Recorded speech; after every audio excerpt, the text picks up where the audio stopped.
Hi everybody, so I'm going to talk you through the 3 headline strategies that you can use on your LinkedIn profile to start attracting more visitors onto your page. And it's really, really important that you have the right messaging on your strapline or headline, whatever you wish to call it.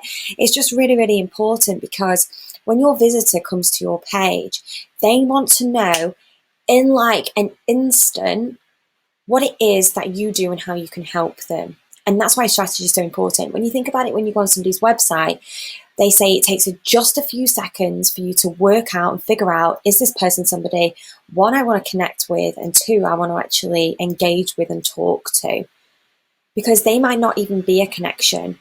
And if you reach out to them using my formula, when you actually reach out to them, what they're probably going to do before they accept your connection request is they're going to check out your profile. So they're going to want to see that you can actually help them. And they also want to, it's also got to be clear exactly what it is that you do. So there are 3 different strategies for this. A lot of people who are out there teaching LinkedIn strategies are just teaching you the one strategy and one way to actually write a headline. But this is not always great it depends on what type of business you've got, essentially. So, for example, for me, I've got a keyword-based strapline. And to figure out which strategy you need to take, which approach you need to take, you would need to do some research. You would really need to understand your market, who it is that is going to be viewing your profile page. So for example, my business, I sell user experience design services. So because I sell user experience design services, my type of clients, well, they're all B2B, which is great because we're on LinkedIn. So that's the first tick. Secondly, my clients tend to be multi-million pound businesses. They're businesses where the director is going to have no involvement.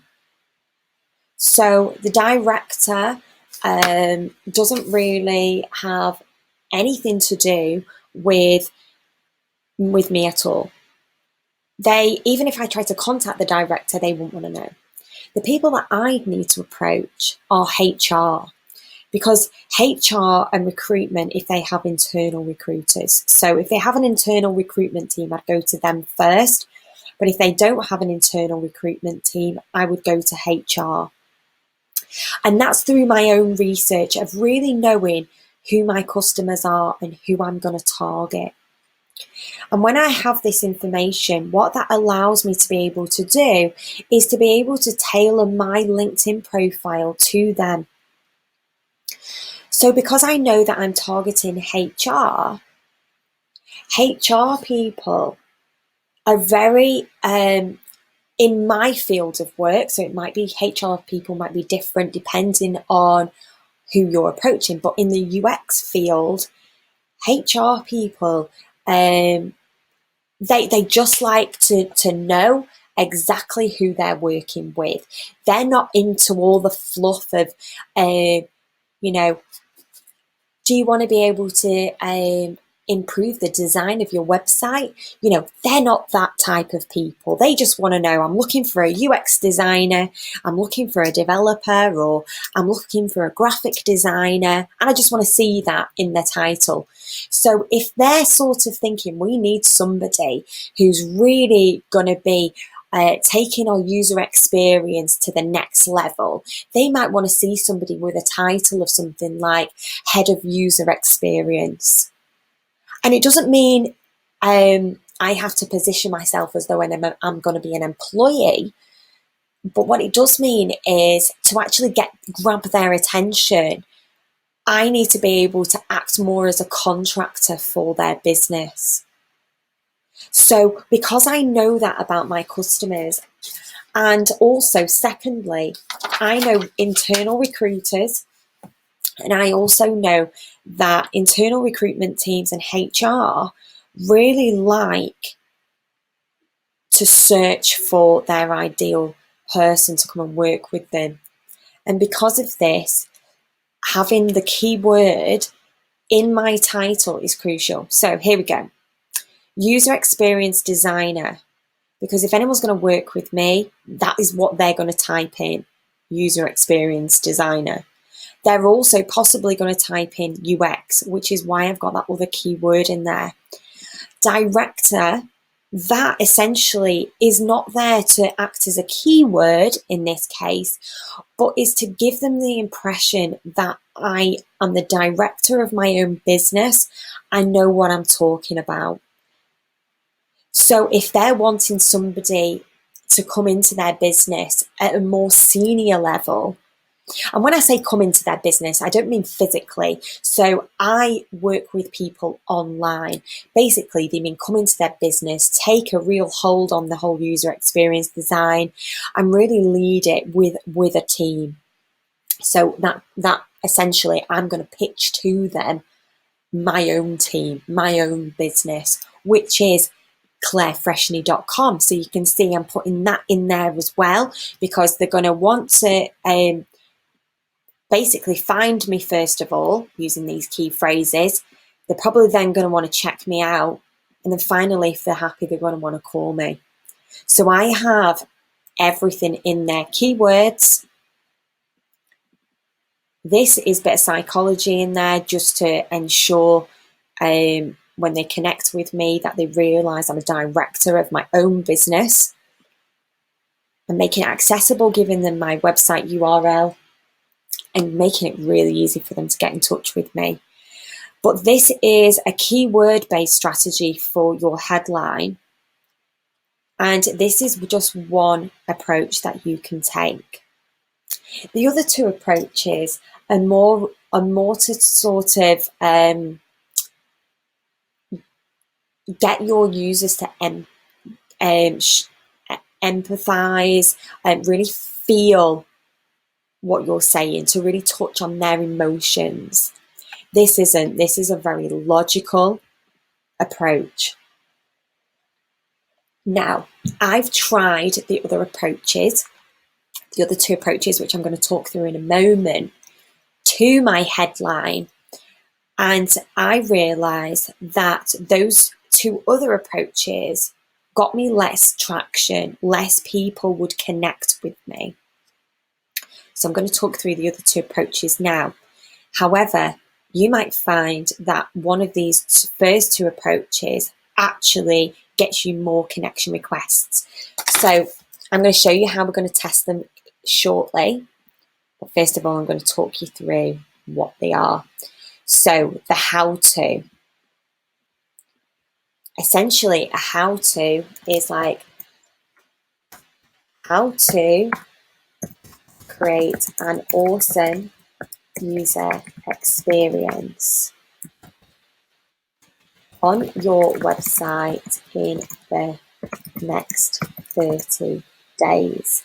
Okay, that's an example of how to. So what you could do is you could change how to, you could change that bit, and you could also change this bit too. So it could also be, so you might be, I don't know, an SEO company. Let's think, what would an SEO? How to get your website ranked on page 1 in 24 hours. Don't know if that's possible if you're an SEO guru, but can you see how that type of headline is like, wow, I really want to know more about this. I want to connect with that person because I want to learn a little bit more of how they're doing this. And yeah, I want an awesome experience in the next 30 days. Let's think of another.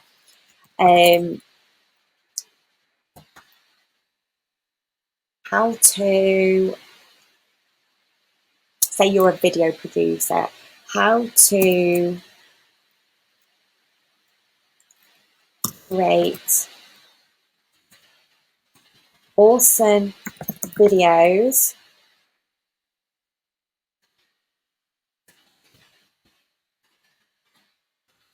and increase your confidence. How to, okay, so how to create awesome videos, increase your confidence in 7 days. Okay, so there's 3 examples of like how to do this in so many days, so many hours. What we don't want to do here is we don't want to tell them actually how we're going to do it. The key is we want to get them asking you how. That is where you want to be. So I'm no sales expert, by the way. I just have a formula that I've been using for over 10 years. It's worked amazingly for me, and now I'm teaching everybody else how to do it exactly the same. As you can see, I also used a how-to in that as well. But yeah, we want to get them asking you. So within your sales process on LinkedIn, I would never say you can do it via doing this, or you can do it by this, this, and this, because I'm telling them the how. I want to get them to ask me. So with this sort of headline, what you're doing is you're encouraging users to ask you, to land in your inbox and say, could you tell me how I can do that? Okay, so we've talked keyword based. So this is more, and you might want to screenshot this once I've finished. So keyword based is more like UX designer, and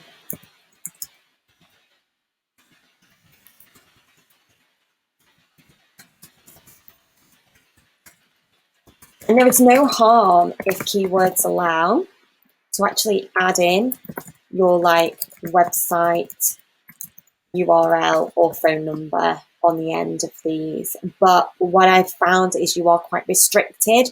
So if you can get all 3, amazing. But if not, just getting the hook is going to be the most crucial part. So, or let's go. So,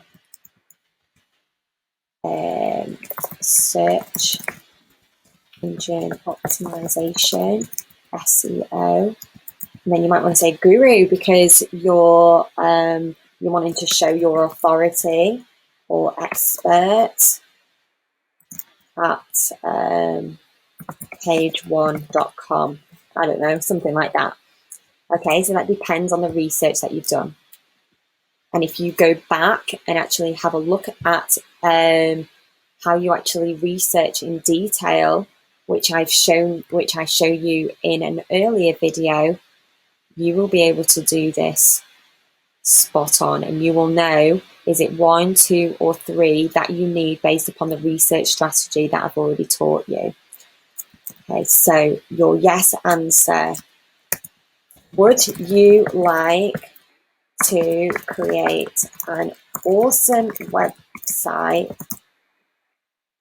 It's a profitable website in the next 30 days. So this is a question where the answer is going to be yes. We want to get them to say yes, because if we can get them to say yes, we're already making positive steps. If they're going to say yes, they're going to want to inbox you. So,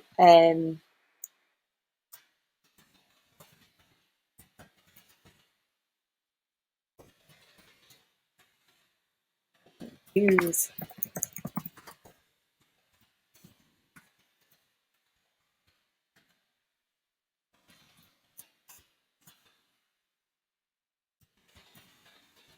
I don't know. It depends what your niche is. So would you like to ooze confidence? What I actually find as well, there's always better conversion rates if you actually put describing words in front of other words as well. So like ooze confidence, awesome videos. Can you see the differences? Would you like more confidence in front of the camera? Would you like to ooze more confidence in front of the camera? How to create videos, how to create awesome videos. We're using describing words, which are really going to get your audience hooked. And that's the idea, the hook. This one here, the keyword based ones, is more of it's more of a search related. So I've done this because more people, my audience, are going to search for me more than just land upon me. These ones are more if your audience are just going to find you, come across you. So based upon the research that I've taught you in previous videos, what you're going to be able to do and learn here is which one that you need. And finally, I'm going to tell you the next crucial thing here when actually creating a strapline. And I'm no NLP expert, but I know an awful lot. And I don't actually think Tony Robbins is an NLP expert, but he teaches NLP too.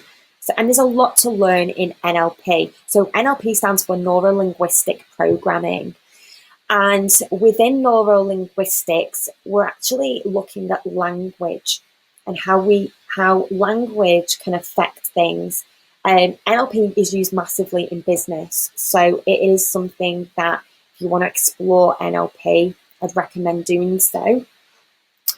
But also NLP tells us that the brain, when fatigued, and sometimes generally if we've just got a lot of things going on, the brain can only process 7 things at any one time. But if the brain is fatigued or got a lot going on, we don't always read things properly. We're scanning when we're reading.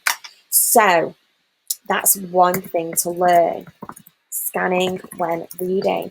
And because of this, what we then have to understand is that probably when you have your headline, they're only going to read and pick up certain keywords.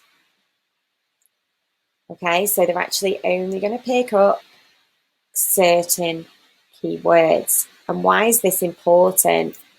Well, I see a lot of people using negative words within their strapline. So would you like to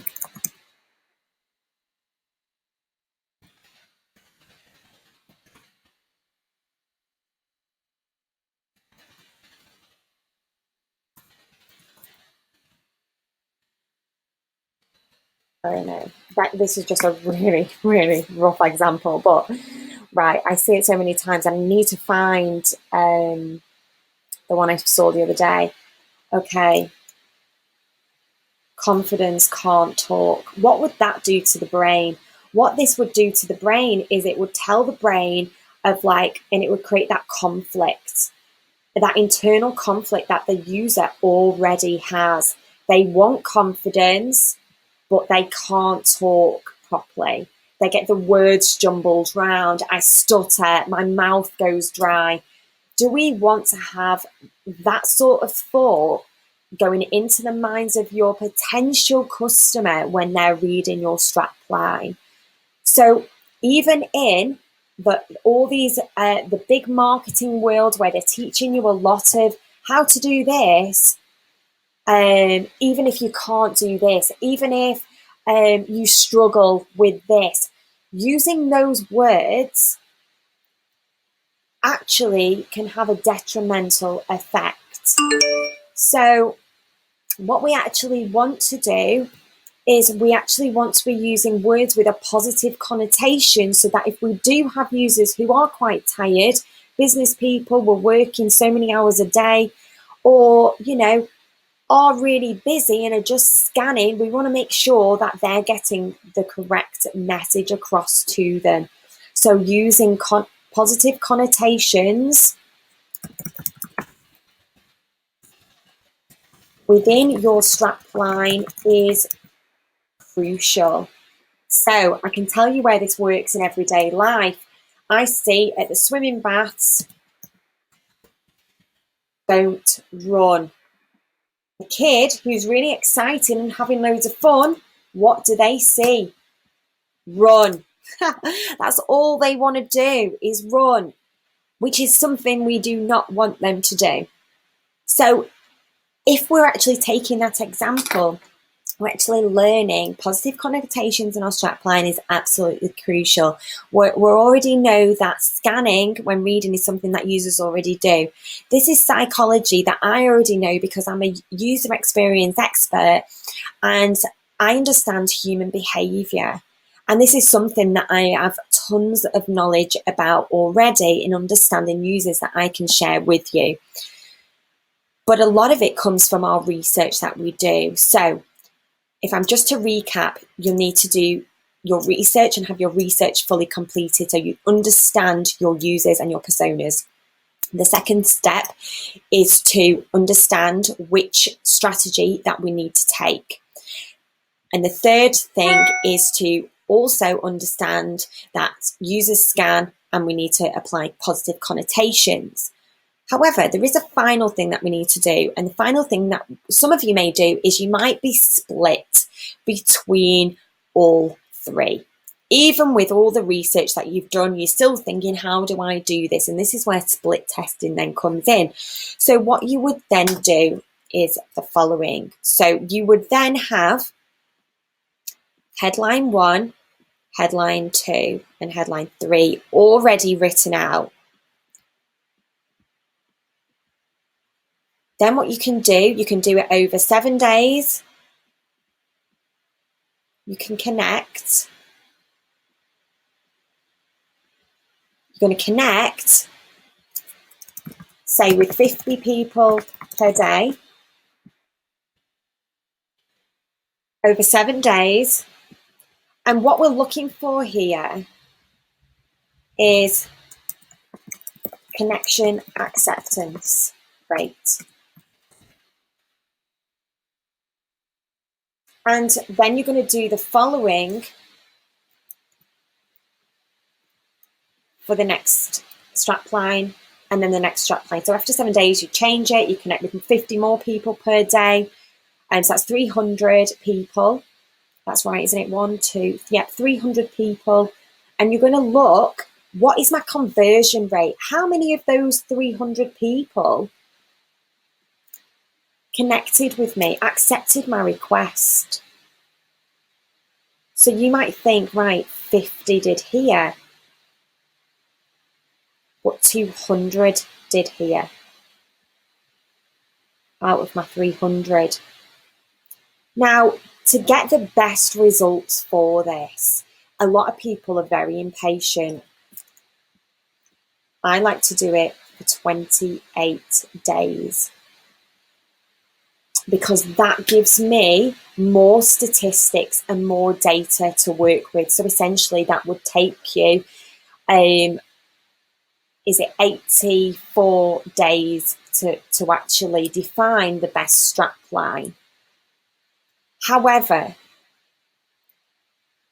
I'm one of those people that thinks if you actually put the time and effort into understanding and doing your research and taking that user-centric approach, and then also understanding that success does not come in 24 hours.